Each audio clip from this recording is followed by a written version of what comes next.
Hello friends. तो हम लोग देख रहे थे भारत का भूगोल। तो हम भारत के पूरे भूगोल के बारे में देख रहे थे। तो लास्ट टाइम हमने जो देखा था उससे आगे देखते हैं भारत के पड़ोसी देशों के साथ उसकी सीमा और उनकी लंबाई। ठीक है। अवरोही क्रम में तो मतलब पूछ लिया जाता है कि किसके साथ, छोटे एग्जाम्स में किसके साथ ज़्यादा सीमा साझा करता है, कितनी राज्य उससे मिलते हैं। तो ये मैं आपको मैप में भी दिखा दूंगी। तो देखिए, जो बांग्लादेश है, भारत बांग्लादेश के साथ सबसे ज़्यादा सीमा साझा करता है। 4096.7 किलोमीटर, सबसे ज़्यादा 4000 लगभग, ठीक है, किलोमीटर सीमा साझा करता है। और कौन कौन से राज्य उसकी सीमा से लगते हैं? तो पश्चिम बंगाल, मेघालय, त्रिपुरा, मिजोरम, असम, 5 राज्य हैं। ठीक है। इसके बाद चीन के साथ सबसे ज़्यादा सीमा साझा करता है 3488 किलोमीटर, लगभग 3500 याद कर लीजिए कि कौन कौन से 5 राज्य लद्दाख, हिमाचल प्रदेश, उत्तराखंड, सिक्किम और अरुणाचल प्रदेश इसकी सीमा से लगते हैं।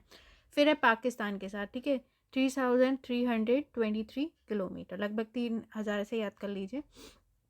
तो कितने? 4 राज्य, गुजरात, राजस्थान, पंजाब और जम्मू कश्मीर। नेपाल के साथ साझा करता है 1751 किलोमीटर, लगभग 1500 याद कर लीजिए। 5 राज्य उत्तर प्रदेश, बिहार, पश्चिम बंगाल, सिक्किम और उत्तराखंड उससे लगते हैं। म्यांमार के साथ 1643 किलोमीटर। 4 राज्य अरुणाचल प्रदेश, नागालैंड, मिजोरम, मणिपुर। देखिए, आप अगर मैप अच्छे से पढ़ेंगे ना तो आपको ये याद करने की ज़रूरत ही नहीं पड़ेगी। मैं कहूँगी आप मैप बहुत बनाई है जिससे आपको ये चीज़ें कौन किससे मिल रहा है ये आपको याद ही ना करना पड़े। भूटान के साथ आपकी 699 किलोमीटर सीमा साझा होती है, लगभग 600 समझ लीजिए 700। 4 राज्य मिलते हैं, पश्चिम बंगाल, सिक्किम, अरुणाचल प्रदेश और असम। अफगानिस्तान से 106 किलोमीटर और लद्दाख एक। अब मैं आपको मैप में भी दिखा देती हूँ। तो आप सामने देख सकते हैं कि बांग्लादेश ये रहा। तो बांग्लादेश से सबसे ज़्यादा सीमा साझा करता है। तो देखिए कौन कौन से राज्य लगते हैं। वेस्ट बंगाल दिख रहा है आपको, ठीक है। उसके बाद देखिए आपको यहाँ पर दिख रहा होगा मेघालय, ये रहा मेघालय। फिर मिज़ोरम, मेघालय के बाद मिज़ोरम भी इससे बांग्लादेश से सीमा साझा करता है, आपको ये दिख रहा है, ठीक है। फिर त्रिपुरा आपको सामने दिख रहा है। उसके बाद असम आपको दिख रहा है कि असम भी यहाँ यहाँ से सीमा साझा कर रहा है। तो इतने 5 राज्य सीमा साझा करते हैं बांग्लादेश से। अब चाइना से आप देख सकते हैं, ठीक है। चाइना का मैंने आपको सेकंड बताया कि सबसे ज़्यादा सीमा साझा करता है। तो आपको एक तो यहीं पर दिख रहा है कि यहाँ पर अरुणाचल प्रदेश है, ठीक है, सिक्किम है, उत्तराखंड है। इसके बाद आप सामने देख सकते हैं कि हिमाचल प्रदेश है, ठीक है, लद्दाख है, उत्तराखंड है। तो मैं आपको बताया कि फिर इधर पे अरुणाचल और सिक्किम है। तो मैंने आपको बताया कि जो 5 राज्य हैं वो चीन से सीमा साझा करते हैं। अब पाकिस्तान से आप देख सकते हैं कौन कौन साझा करते हैं। देखिए, राजस्थान आपको दिख रहा है, पंजाब दिख रहा है, जम्मू कश्मीर दिख रहा है और फिर आपको यहाँ पर गुजरात भी दिख रहा है। 4 राज्य, ठीक है। इसके बाद देखिए नेपाल से कौन कौन कर रहा है। तो आप देख सकते हैं उत्तराखंड है, उत्तर प्रदेश है, बिहार है, सिक्किम है, वेस्ट बंगाल है। इसके साथ ही आपको दिख रहा है कि भूटान जो है, ठीक है, उससे आप देख सकते हैं सिक्किम कर रहा है ना, भूटान से, ये रहा भूटान। और फिर आपको दिख रहा है असम कर रहा है, अरुणाचल प्रदेश कर रहा है सीमा साझा, वेस्ट बंगाल कर रहा है भूटान से सीमा साझा, है ना। तो हो गया हमारा अरुणाचल प्रदेश, ठीक है, भूटान के साथ। उसके बाद असम, पश्चिम बंगाल और सिक्किम, ठीक है, ये 4 जो हैं असम से सीमा साझा करते हैं। उसके बाद आप देख सकते हैं जो म्यांमार है आपको यहाँ पे दिख रहा है, इसके साथ 4 राज्य मिज़ोरम, मणिपुर, नागालैंड और अरुणाचल प्रदेश, ठीक है। तो ये 4 जो हैं वो हमारे म्यांमार से सीमा साझा करते हैं। और जो अफ़गानिस्तान है उससे आपको दिख रहा होगा, यहाँ पर अफ़गानिस्तान है, लद्दाख। अब देखिए ये हो गया। अब मैं आपको आगे बताऊंगी कि जो भारत की भूगर्भीय संरचना है वो कैसी है। देखिए, भारत की भूगर्भीय संरचना मैंने आपको लास्ट टाइम में बताया था, प्राचीनतम और नवीनतम दोनों चट्टानों से बनी है, मतलब पुरानी और नई दोनों चट्टान से बनी है। एक और प्रायद्वीपीय भारत जो है, जहाँ पर आर्कियन युग की प्राचीनतम चट्टानें पाई जाती हैं, ठीक है। वहीं जो दूसरी और मैदानी भाग है वो क्वाटरनरी युग की नवीनतम चट्टानें पाई जाती है। जब मैं आपको ये पढ़ाऊंगी, ये सारे इरा वेरा मॉडर्न हिस्ट्री पे, सॉरी क्या बोल रही हूँ मैं आपको वर्ल्ड ज्योग्राफी में ये पढ़ाया जाएगा, ठीक है। तो आपको समझ में आ जाएगा। अभी जो पढ़ा रहे हैं उस पर आप समझिए कि दोनों तरीके की पुरानी नहीं दोनों चट्टानें पाई जाती हैं। इनका उपयोग क्यों होता है? क्योंकि हमें बहुत सारे खनिज मिलते हैं, इन सब ये सब, ठीक है। तो इन्हें एक कालानुक्रम, मतलब एक समय के आधार पर इनको बांटा गया है, ठीक है। जैसे हम देख सकते हैं, तो भारत की भूगर्भ संरचना का विवरण जैसे हम बताएंगे तो पहले आएंगे उसमें आर्कियन क्रम की चट्टानें। याद रख लीजिए, आर्कियन क्रम की चट्टानें, सब आपको मैप में भी दिखाया जाएगा। तो देखिए क्या है, आर्कियन जो है ग्रेनाइट और नीस चट्टानों से निर्मित भारत की प्राचीनतम संरचना, ठीक है, ठीक है। आर्कियन जो है, आर्कियन क्या है, ग्रेनाइट और नीस चट्टानों से बना है, ठीक है। जो आर्कियन क्रम की चट्टान है वो किससे बनी है, ग्रेनाइट और नीस, याद रखिए, से निर्मित भारत की प्राचीनतम संरचना है ये, ठीक है, जिसकी उत्पत्ति गर्म गलित पदार्थ मैग्मा के शीतलीकरण द्वारा हुई है। अब चट्टानें बनी कैसे, ठीक है, ये वाली, तो देखिए क्या हुआ कि जब ज्वालामुखी फूटा तो ज्वालामुखी से क्या बहुत सारा लावा निकला, बहुत सारा मैग्मा निकला, ठीक है, गर्म, और फिर जब वो ठंडा हुआ तो फिर हमारी ये चट्टानें बनी उससे, ठीक है। तो आर्कियन क्या है, ग्रेनाइट और नीस चट्टानों से निर्मित भारत की प्राचीनतम संरचना है, मतलब बनी है ग्रेनाइट और नीस से, और भारत की सबसे पुरानी है, ठीक है। यह प्रायद्वीपीय पठार की आधारभूत जीवाश्म रहित संरचना है। अब देखिए, जब लावा एकदम गर्म होकर ठंडा हुआ तो उसमें इतना टाइम तो नहीं मिला कि उसमें जीवाश्म आ जाए, पेड़ पौधे मरे हुए जीव जंतु आ जाए, है ना, तो उसमें जीवाश्म तो आ ही नहीं पाए। तो प्रायद्वीपीय पठार की जीवाश्म रहित, मतलब यहाँ जीवाश्म नहीं है इस चट्टान में, और प्रायद्वीपीय भार जो नीचे का वी शेप का भारत है वहाँ, जो खनिज संसाधनों के भंडार की दृष्टि से महत्वपूर्ण है। तो यहाँ पर आपको खनिज संसाधन इसमें ज़्यादा मिलते हैं। नीचे की परतों में मिलने के साथ जटिल संरचना होने के कारण इसका आर्थिक दृष्टि से दोहन अत्यंत कठिन है।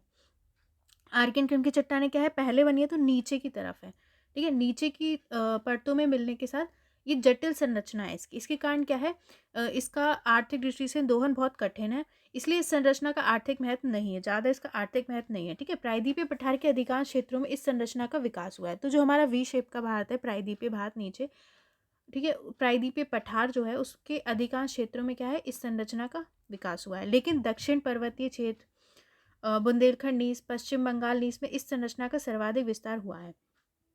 जो दक्षिण में पर्वतीय क्षेत्र है, बुंदेलखंड नीस है, ठीक है, पश्चिमी बंगाल नीस है, इस संरचना में इसका विकास हुआ है। यहाँ तक कि हिमालय पर्वत की जड़ों, अरावली पर्वत की आधारभूत परतों में भी ये संरचना मिलती है, ठीक है। हिमालय पर्वत की जड़ों, मतलब हिमालय पर्वत की जड़ों में, मतलब नीचे की तरफ, और अरावली पर्वत की जो आधारभूत पर्वत है, जो नीचे की सबसे परत है, उसमें क्या है, संरचना मिलती है। तो मैंने आपको बताया सबसे पहले बनी आर्कियन क्रम की चट्टानें, ठीक है, वो किससे, ग्रेनाइट और नीस चट्टानों से बनी है, सबसे पुरानी है, जो मैग्मा के ठंडे होने से बनी है, खनिज संसाधनों का भंडार है, लेकिन आर्थिक दृष्टि से इसका दोहन कठिन होता है, ठीक है। तो अब मैं आपको मैप में दिखा देती हूँ कि कहाँ होंगी। तो इसमें आप देख सकते हैं आर्कियन क्रम, देखिए जो ऐसी वाली लाइनें हैं वो आपको आर्कियन क्रम की चट्टानें कहाँ कहाँ मिलती हैं, यहाँ मिलती हैं, आप देख सकते हैं यहाँ मिल रही हैं, इस रीजन में मिल रही है, ठीक है, और थोड़े से इस रीजन में मिल रही है आपको आर्कियन क्रम की चट्टानें। अब हम नेक्स्ट देखते हैं धारवाड़ क्रम की चट्टानें। पहले क्या थी, आर्कियन, याद रखिए, ए से, ठीक है, फिर आएंगी धारवाड़, डी, ठीक है।